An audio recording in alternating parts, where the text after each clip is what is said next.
Hey everybody. Alright, so on May 19th, 2007, I uploaded my very first walkthrough video on YouTube, The Adventures of Tom Sawyer on NES. So to celebrate those 5 years, I've decided to do a Let's Play of Adventures of Tom Sawyer. Just for shits and giggles, and I've done a Let's Play before, and it's, just gonna take a little break from the Mario 3 walkthrough that I've been working on.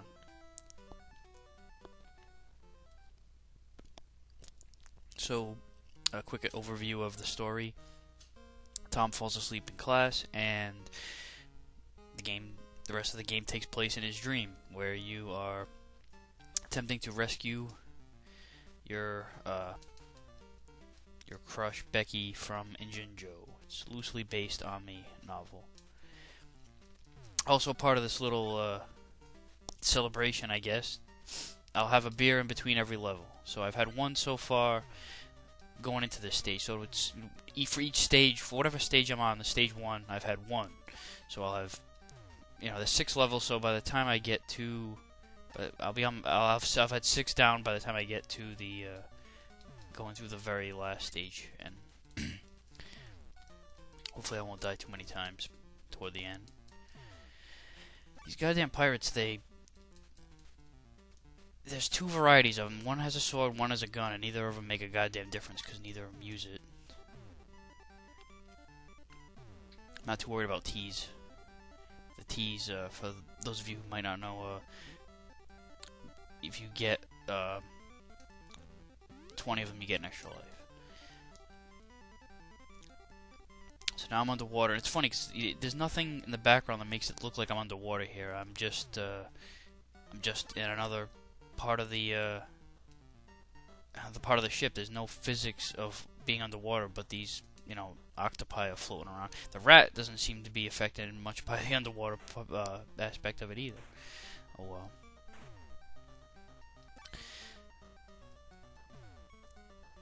So yeah, I know that one shade, these octopuses spit 2 different shades of ink. There's the lighter one, there's the darker one. I forgot which one is which, but one of them will cover you in ink completely, and the other one will clean you off if you have the ink, and if you reverse it, you'll die either way. Now here's the easiest boss of all time right here. Look, nothing's happening at all. Its only attack is, it'll spit a huge glob of ink eventually. I think I have to attack it first, so I don't think it'll ever attack me if I just stand here the whole time. But it's supposed to hit its eyes. That's its there. Now there's its weakness, and now it'll send the kids after you, and not very threatening at all because they're slow as shit. And that's it. All right, so I've had my second beer, and now it's on for stage 2. And for those of you that are curious, my drink of choice tonight is Sam Adams Summer Ale. Also, because of that, I will apologize in advance if I end up burping a few times. It just kind of goes with the territory. So, this stage I'm not a big fan of. It's not like it's difficult or anything like that. It was kind of a pain in the ass the first time through, and just getting used to it in general. But it's mostly just its controls are sluggish as shit. There's a bit of a delay in the movement, and it's not terrible, but it feels like you're in mud. And I guess it's somewhat realistic because it shouldn't be so fucking smooth going down a river, but it just feels awkward to an extent, and I don't think realism should ever be quality should never be sacrificed for the sake of realism, especially in the late 80s when this game came out. The early Nintendo era,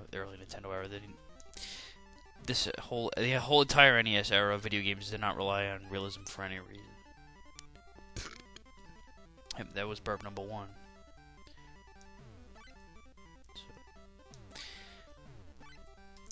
The slingshot in this stage means jack shit too, because the the slingshot is meant to.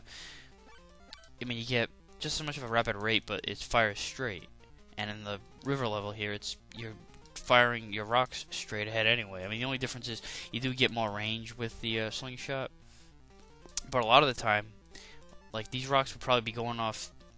You know, it's basically going across the whole screen anyway. See.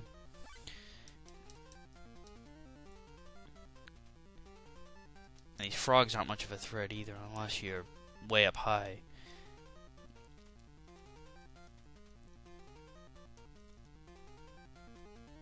This song sucks too. That doesn't really help out the case. The soundtrack is pretty hit or miss, and it's not even really hit or miss. It's either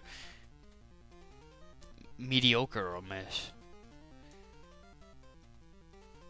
There's there's a couple decent tracks, but it's very repetitive. Like every track on the whole soundtrack is repetitive.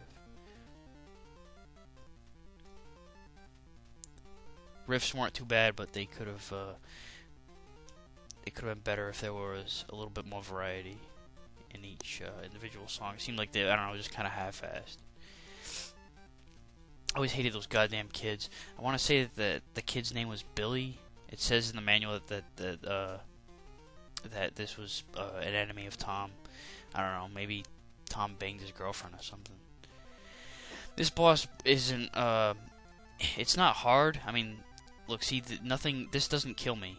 The only way I can die from this is if I either, like an idiot, run up straight up to the croc and make contact with him, or if I let these whirlpools, these mini whirlpools that the crocodile inexplicably fires at me.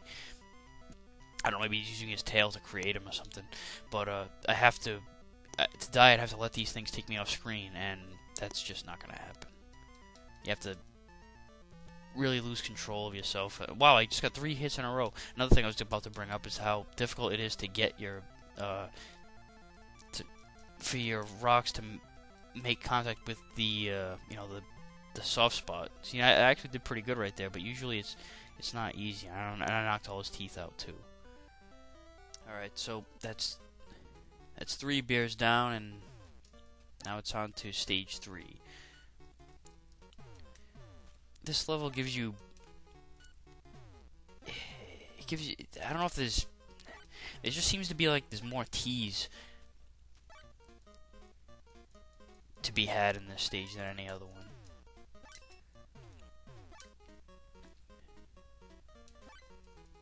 Just happens to be more critters. That goddamn groundhog fucking blends right in with the background. It's always, with this game, it's like when in doubt, just fire a fucking plethora of rocks. I don't give a shit that I just got that skull, by the way. I'm not too worried about lives. There's infinite continues in this game, so the only time that, lives come into play is, with the checkpoints. And in the last stage, it doesn't matter at all, because there's no checkpoint in that level. So, and you have your infinite continues, so once you get to the last level, it's like you're... I don't know what the fuck this is all about. The goddamn leprechaun just pops out. Sometimes it happens and sometimes it doesn't. I have no goddamn unearthly idea what triggers it. I don't even want to research it because I'm afraid. It's like when you find out there's no Santa Claus. It's like it's ruined.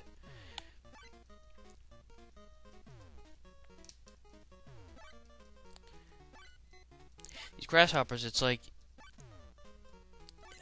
if you miss it, if it gets by your first entourage of rocks, then you might be in trouble. See, I rushed that shit. The Jack-Ows Blood Monkeys came out and tagged me. The strategy I always use is to just, is to rush it, but apparently I didn't rush it enough, because, I got ahead of him, and that's all you need to do, but I don't know, I mistimed it. And here I am talking about not giving a shit about how many T's I have, and here I am, working my way to get extra T's. This boss always confused me as to why they went this route of having the the Jack Osborne monkeys all... why they had all the Jack Osborne monkeys group up together and form a giant gorilla as the screen turns black. As if, you know, to say, like, alright, this is a, some kind of fantasy transformation. Instead of just having a giant gorilla pop out. You know, I don't know if they wanted the I can see why I can see the black background because they want the color to change. I don't know. They want the gorilla of a different color for some reason. You know, if you want it to, if that's one thing, but why is it a bunch of Jack Osborne monkeys, you know, climbing up on top of each other and fusing to create this beast? I don't know. I never got it. Never will. Yeah, see, that whole thing is, it's kind of weird. Alright, so that is 4 beers down, and I didn't even think about it till just now, but I just realized I just went, stage 2 was the river, 3 was the woods, and now I'm in the haunted house. So I went over the river, through the woods, and to grandmother's house. Is this haunted house level the house of Tom's dead grandmother? I don't know. Anyway, so yeah, this is the haunted house stage, and this is probably the best. This is the best song on the whole soundtrack. That just there was the first mini boss. There's 2 mini bosses in this stage, plus the actual boss toward the end. That was an F up, if I've ever seen one.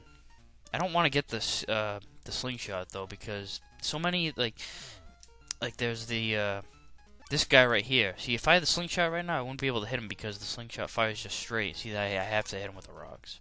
Not that I have to hit him, I could just easily jump over him, but I don't know, I like to kill everything, so I will take whatever opportunity I can to go ahead and do that. This must be Tom's dead grandmother. Over the river through the wood. See, now I got that song stuck in my head. I'm gonna have to. For some reason, for me, anytime I get a song stuck in my head, the only way to get it out is to actually go ahead and listen to the damn thing. So now I gotta, you know, track that one down. This little Easter egg here, or hidden extra life, I found by accident. Yeah, it only works after you kill the witch. You know, the second mini boss. You hit that skull in the face a few times, and then this little fairy pops out, flashes the image of Becky, who is the damsel in distress in this game, in the mirror, and then you get an extra life. I don't think I mentioned it. I'm not so sure if I mentioned it earlier, but that leprechaun that popped out handed me an extra life. I don't know. I don't know if I mentioned that that was actually an extra life there. If I was just overly flabbergasted by the fact that it popped out, because I don't know. It seems like, you know, 1 out of every 10 times I see it pop out. Just so happened to happen that time. So yeah, I'll throw that out there, that you know, another extra life I ended up getting. This boss is the alright, there's 3 shots that I just got. I probably could have gotten another one just now without it even doing anything to remotely threaten me. This little bastard is the only thing, and then this little guy here that Alright, I guess I take it back. You can die from the statue himself if you make physical contact with the scepter, or the scepter's jewel that you have to hit with your rocks.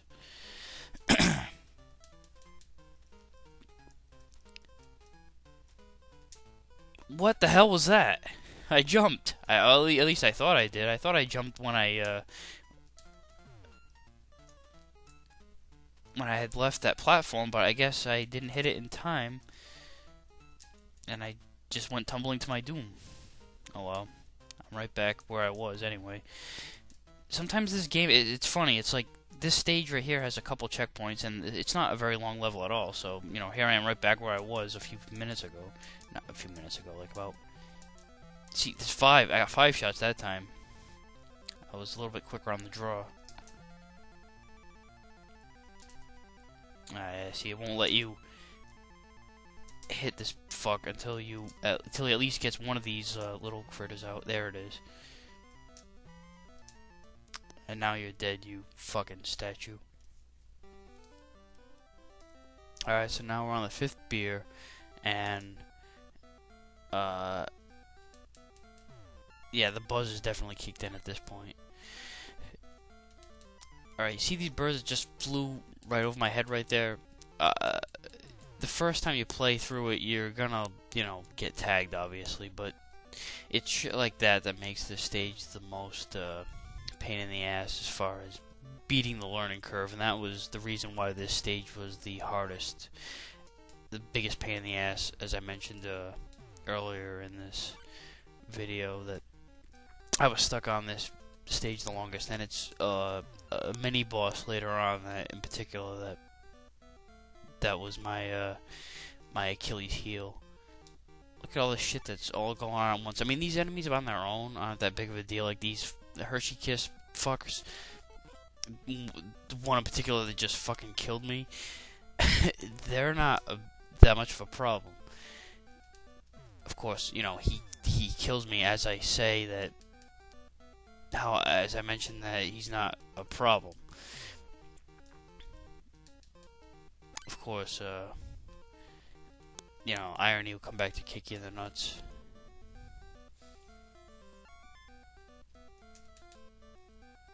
But yeah, I mean, see, there's like a lot of shit going on at once here. I mean, I don't want that slingshot.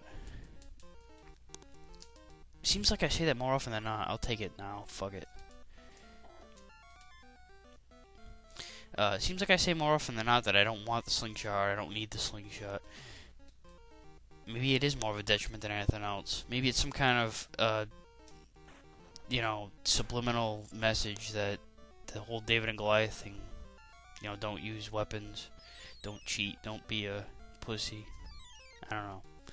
I'm just grasping at straws here as far as shit like that. Fuck you, Green Dragon. See, shit like this. I mean, I've played this game so many times. I haven't played it in a while. I haven't played it really in its entirety since the original walkthrough, which was, you know, like I said, years back. But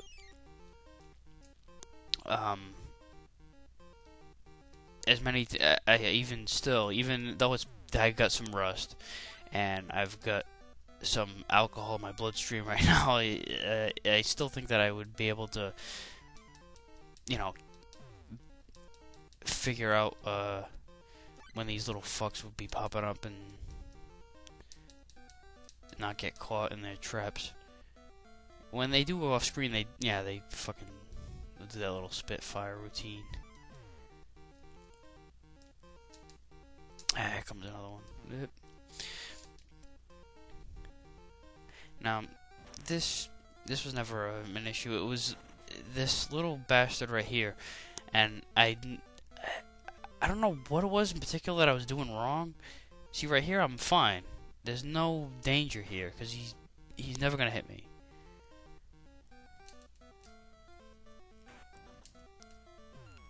It only takes a few shots. I don't know what it was that had always kept me from attacking him. I mean, maybe I was too reckless or something, but in that particular battle, and it probably was the level in itself too that was bothering me. But it took me forever to get past that little fucktard. And this boss wasn't much of an issue after that, by comparison anyway. You know, it's just a Zeppelin, which you take out its weaponry, and you don't even need to you don't even have to take out all this bullshit. You know, you think like, alright, you have to take out all of its weapons, but it's really just the engine at the end.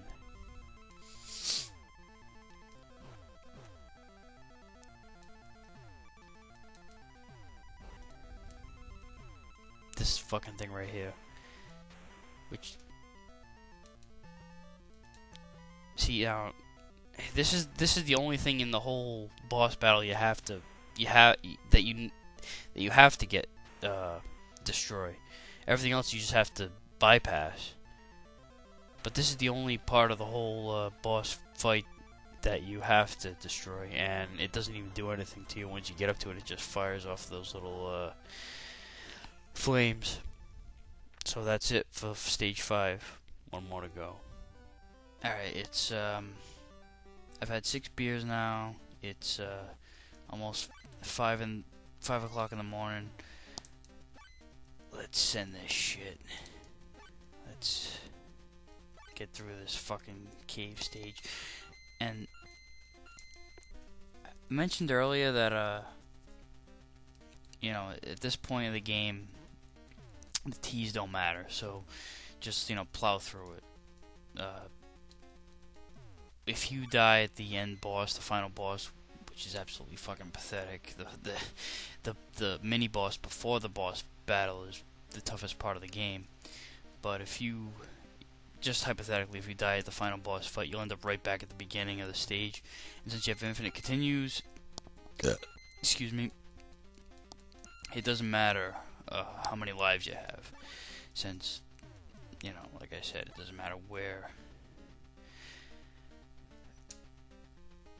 Doesn't matter where you die from, you'll always end up back in the same spot. If you hit this fuck, see, another snake will pop out, and sometimes it'll come right at you, so don't even bother attacking these slimy bastards. I'm just sliding through very carefully there, so you don't end up in the... Alright, here we go. Here is the mini boss fight right before the final boss. I'm just delaying the inevitable here, which will probably be my death. A shit ton of these dragons will all come out at once here. Oh shit. Actually doing pretty good here for myself. I'm just staying in the center and attacking. Alright. Now, don't need to bother with that slingshot. This is the part that I always like fuck up on, is this jump right here. Alright, I made it. Now here, I actually fell down that pit when I was capturing the footage of the walkthrough.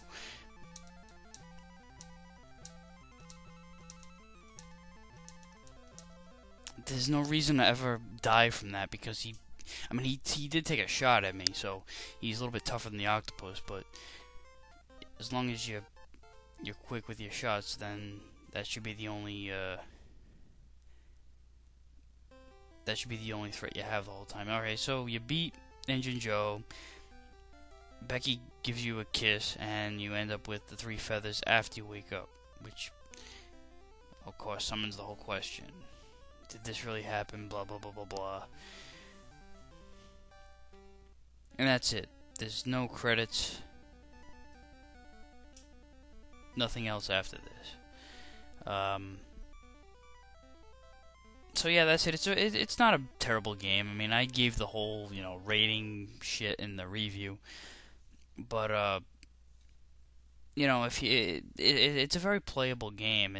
You know, sometimes people give it a bad rap, but I mean, it's not a it's a fun little playthrough. There are its flaws, definitely. But you know, give it a shot if you're sick of everything else. I got nothing else to say, so take it easy. Okay, so that pretty much concludes this little special 5th anniversary Let's Play of Adventures of Tom Sawyer. Hopefully it was entertaining for everybody, and it will, you know, at least give you something while during this little break while I'm working on the Super Mario Bros. 3 walkthrough, which I'm about halfway through with, in case anybody wanted to know. So, again, please bear with me and be patient on the time that is elapsing between reviews. So yeah, again, like I said, hopefully this little Let's Play thing was at least a fun little entertaining piece for everybody. Thanks.